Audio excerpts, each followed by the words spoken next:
before the applause.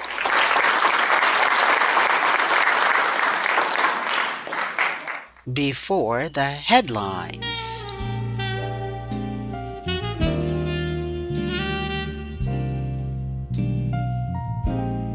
Before he unleashed his talent full force and created artwork that takes your breath away. Artwork that rivals classic monuments. Before all of this, he was a shy and introverted child who was shunned and bullied. The other children taunted me and they called me dirty names and they would say things like, the devil gonna get you, and it would be a whole circle of children that I loved and that I thought were my friends. It made me feel like I was not loved. I always wanted to be loved as a child. I just wanted everybody to like me. In his community, no one had ever seen an infant do the things that he could do. He was an 11-month-old super baby. At 11 months old, my mother saw that was the only thing that kept me quiet, because I would cry because my brothers and father was always drawing, even when I was a toddler. And I couldn't get up to the table and draw like them, so she noticed that the only thing that would keep me quiet, she said, I think he wants to draw. So she saved some money she had hidden in the cookie jar and bought me a high chair that turned over into a drawing table. My father didn't want her spending money on anything like that, so she sneaked and pretended that she was buying me a high chair to eat out of, to hold me up. But in turn, she was drawing me my first drawing table.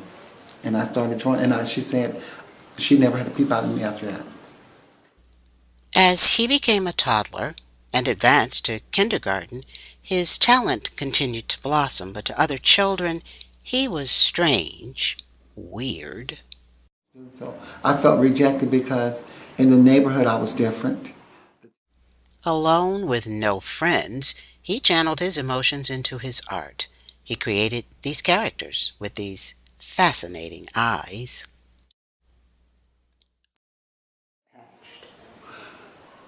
I saw Diana Ross and the Supremes when I was in elementary school, in the 6th grade, for the first time.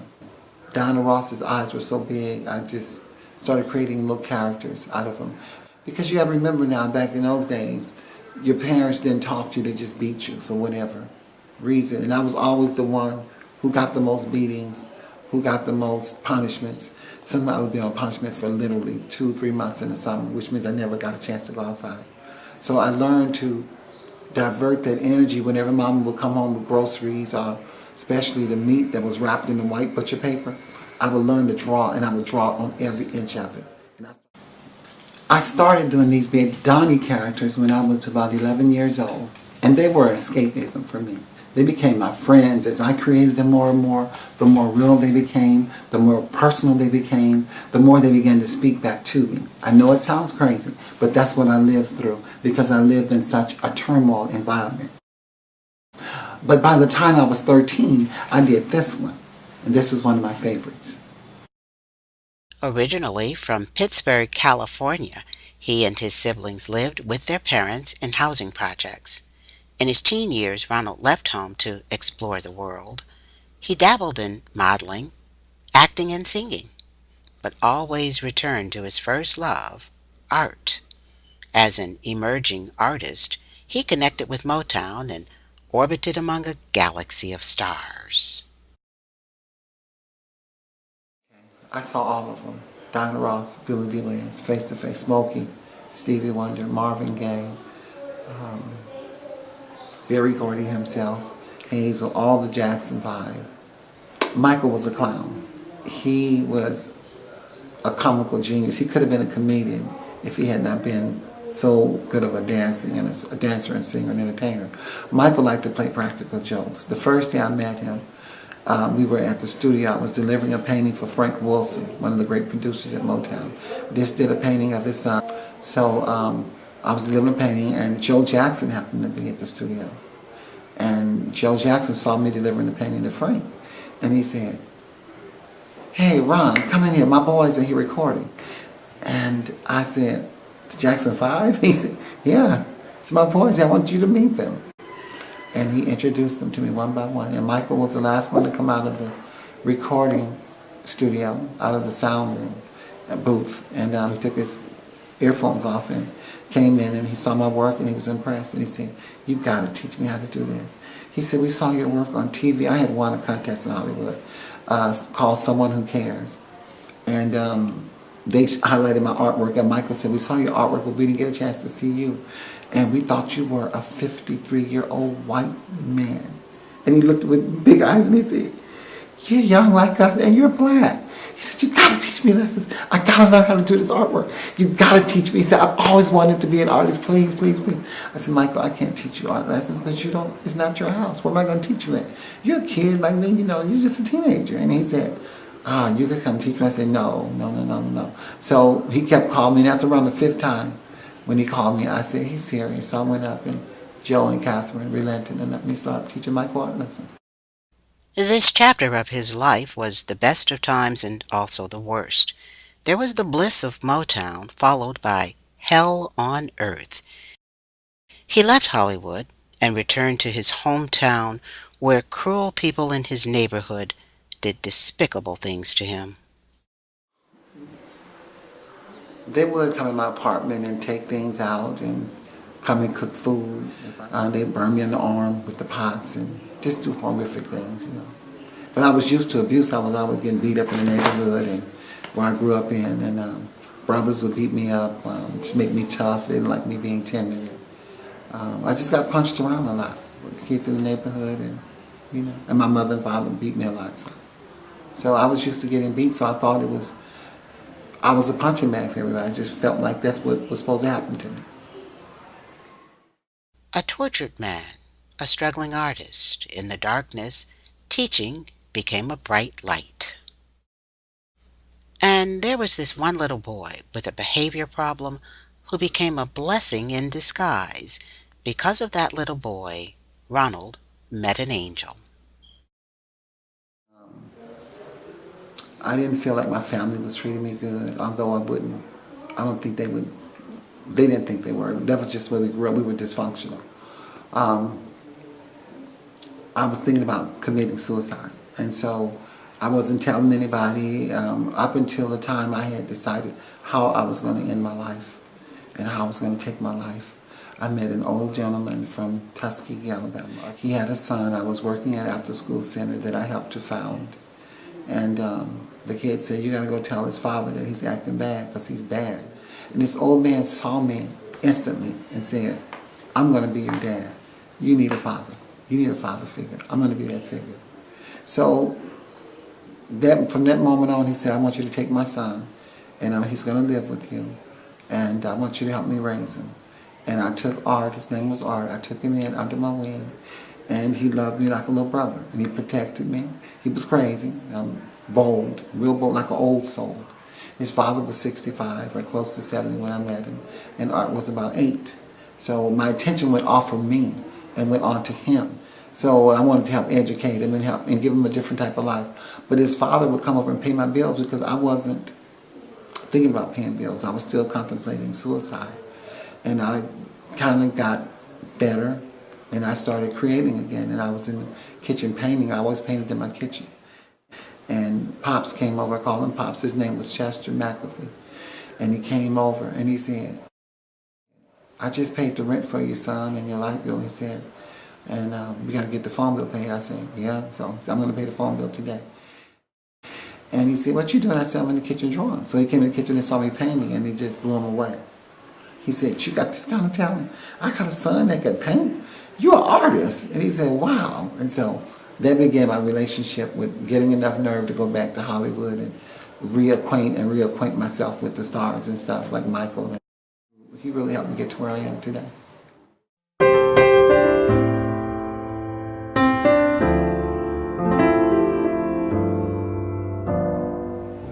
They were leaving me behind, and they were the only family I felt. I had a good connection with my real family, Karen. I don't want to mislead anyone to thinking that I didn't.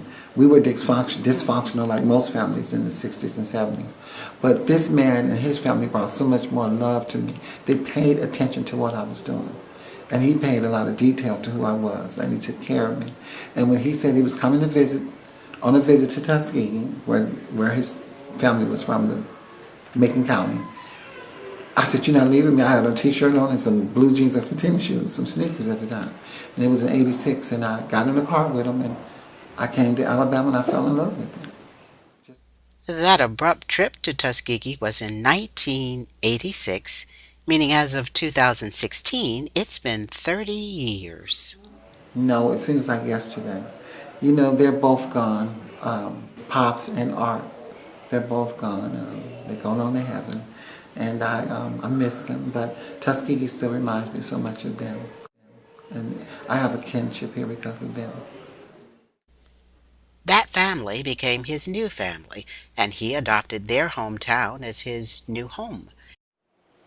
Living here has been another tale of the best of times and also the worst.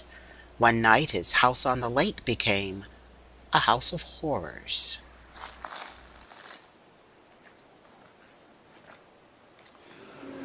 Well, some people thought I was rich or felt that I had a lot of money on me, which I would never keep a lot of cash in my house or on me.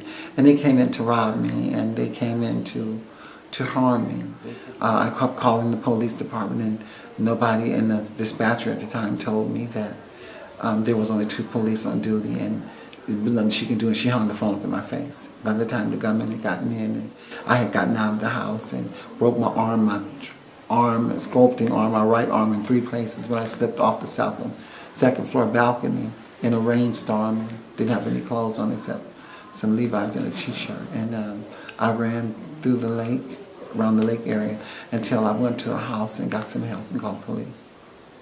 And I thought that whenever, I'm a giving spirit person. I love everything to be peaceful and happy, and that's just not the way the world is.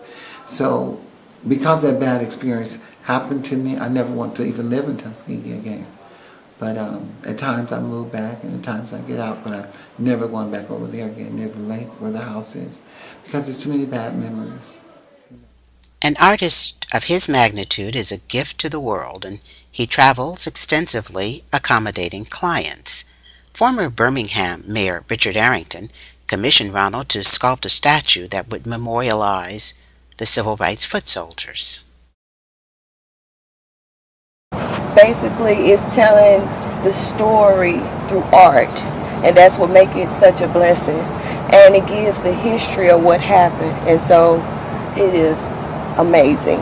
It's amazing that he used his talent to tell the story of the civil rights movement, and so that's a true blessing. Yeah, they tell me that close to 18 million people in 20 years have viewed it. He also turned to Ronald to sculpt a statue honoring a singer who grew up in Birmingham and left to give Motown some of its greatest hits.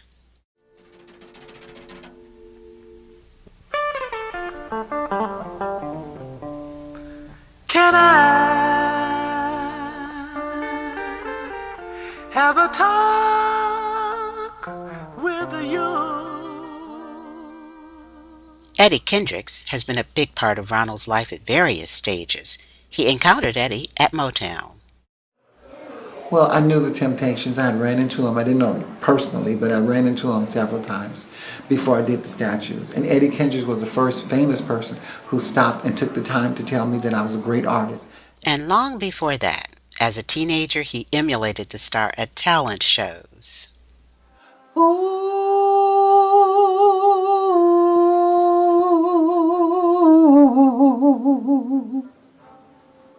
The largest assembled collection of Ronald McDowell artwork is on display here.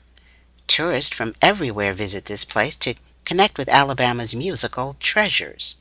Ronald McDowell is the official artist for the Alabama Music Hall of Fame. In 2006, he was awarded an honorary doctorate, and since then he has been Dr. Ronald McDowell.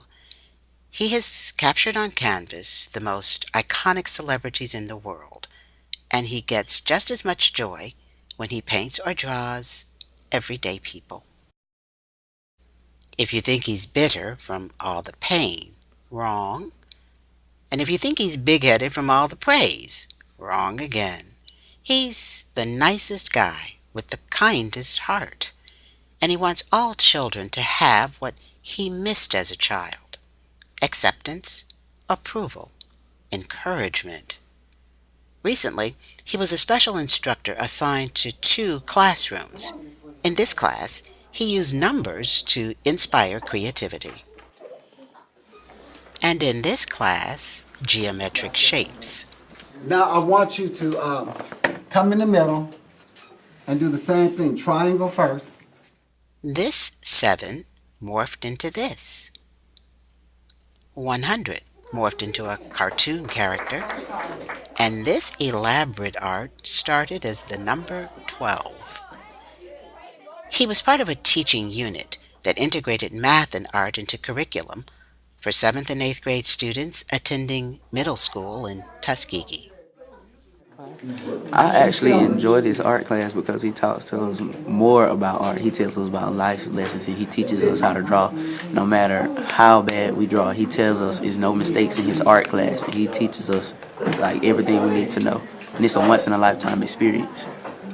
This has been very fun. It's exciting and very exquisite for me because he taught us how to draw things that I never knew I could draw. He taught me I had an inner gift that I didn't know I had. Students in the other class also graded him A+. This is all I'm looking for. It's very simple. See, little China? Very simple. See? You can use texture, like what I'm doing.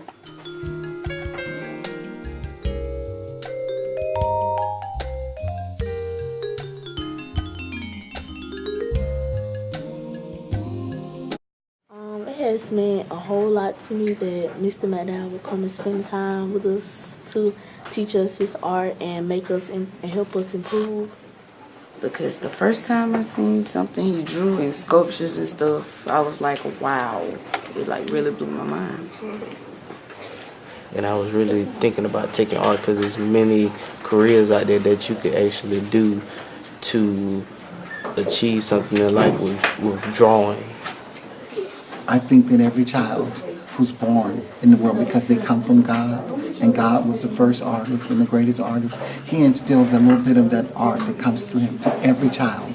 But as we grow older, we get nervous and start thinking, well, I can't draw this, I can't do that. You know, people tell you can't do this, you can't do that. So the first thing I teach when I'm teaching art is to eliminate the element of fear. And though he was once starved for love, this is no longer true.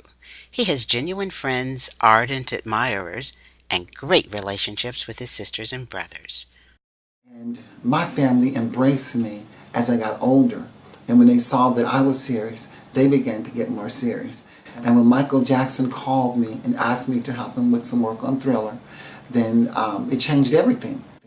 In the neighborhood, the word got out. My mother, who he talked to and called about 5 times trying to get me involved, she started looking at me and my work a little differently, and so did my family. But I want to just say something. My family was a very good family. They are a good family, and they're always supportive of me. And right now, though I'm not in California with most of them, they know where I am. We talk almost every day on the phone. We keep in contact with each other. We love each other. My mother was a very good mother, and she instilled in us, and she made sure that when we got older that we would take care of each other. She taught us that all we had was each other, and that's why she taught us to love one another, and we still do. My name is Dr. Tookie Taylor, and I'm a huge fan of Dr. Ronald McDowell's artwork. I'm wearing a jean outfit that he painted for me several years ago. I wear it when he goes to do art shows sometimes to market for him. When he was 6 years old, he sold his first art for 5 cents. It was an illustration of Mickey Mouse.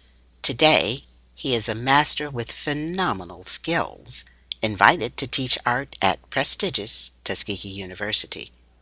He also was chosen by Birmingham stakeholders to sculpt a statue honoring Nina Milianico, a pioneer in the fields of law and city government.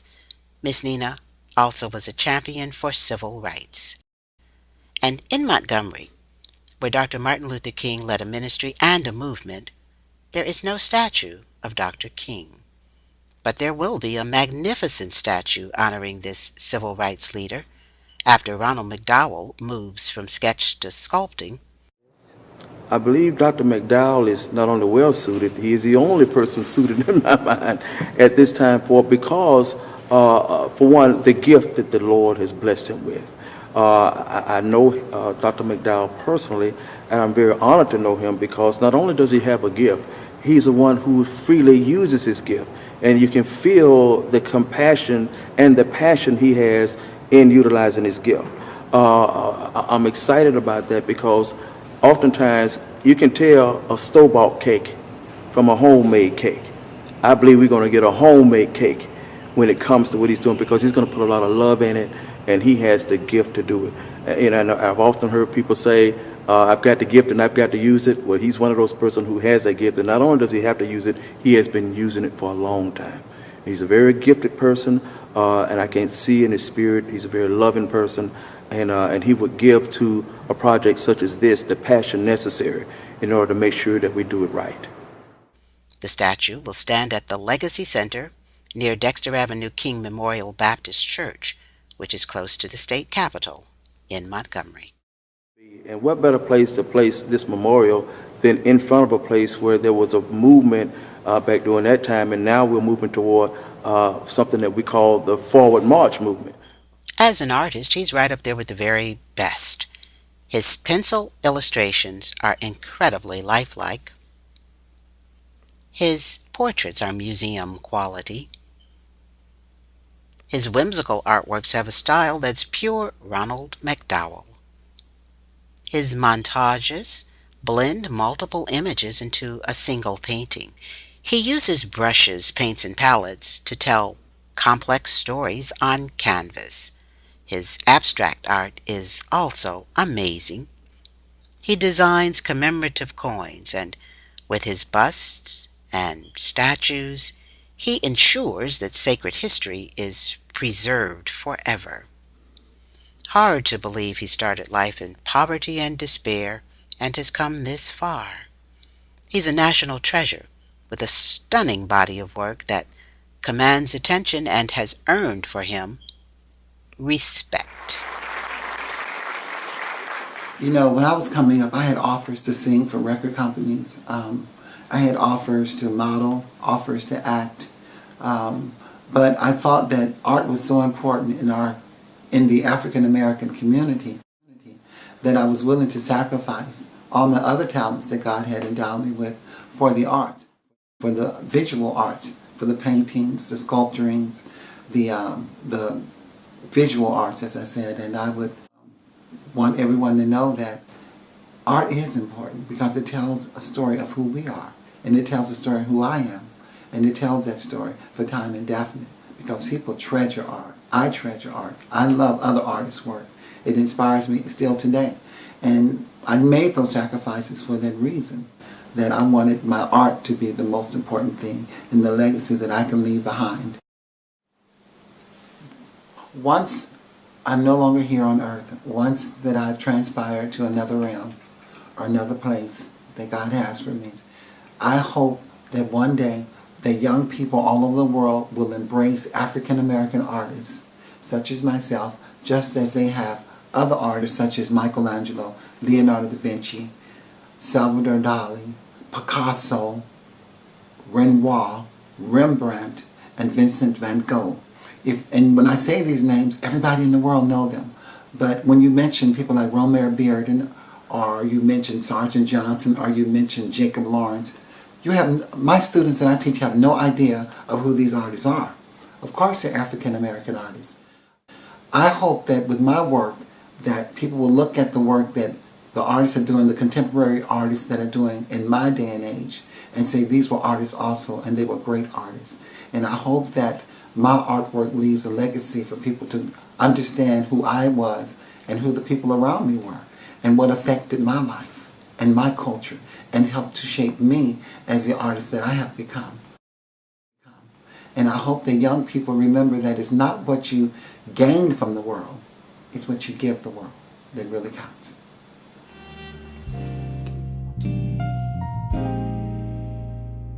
This bitter earth.